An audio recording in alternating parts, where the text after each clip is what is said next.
ঈশ্বরদীতে শিক্ষার্থীদের শিক্ষার মান বৃদ্ধি ও মেধা বিকাশের বৃত্তি পরীক্ষার আয়োজন প্রশংসিত হয়েছে। এই পরীক্ষায় সর্বোচ্চ নম্বর অর্জনকারী শিক্ষার্থীকে ল্যাপটপ পুরস্কার দেওয়ার ঘোষণা দিয়েছে আয়োজক প্রতিষ্ঠান গ্রিন ক্যাম্পাস।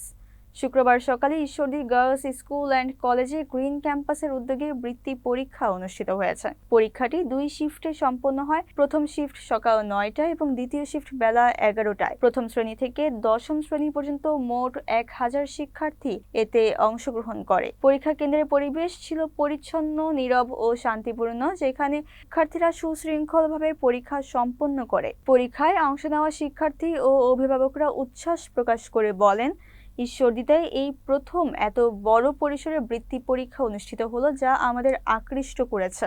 এই উদ্যোগ শিক্ষার্থীদের মেধা বিকাশে গুরুত্বপূর্ণ ভূমিকা রাখবে। অভিভাবকরা গ্রিন ক্যাম্পাস কর্তৃপক্ষের প্রতি কৃতজ্ঞতা প্রকাশ করেন এবং ভবিষ্যতে আরও বৃহৎ পরিসরে পরীক্ষা আয়োজনের অনুরোধ জানান। পরীক্ষা শুরুর পর কেন্দ্র পরিদর্শন করেন ঈশ্বরদী উপজেলা প্রেস ক্লাবের সভাপতি এবং জাতীয় সাংবাদিক সোসাইটির কেন্দ্রীয় নির্বাহী পরিষদের সাংগঠনিক সচিব তৌহিদ আক্তার পান। তিনি আয়োজকদের এমন শিক্ষা বান্ধব উদ্যোগের ভূয়সী প্রশংসা করেন এবং বলেন, শিক্ষার্থীদের ভবিষ্যৎ গঠনে এ ধরনের উদ্যোগ অত্যন্ত ইতিবাচক ও অনুপ্রেরণাদায়ক।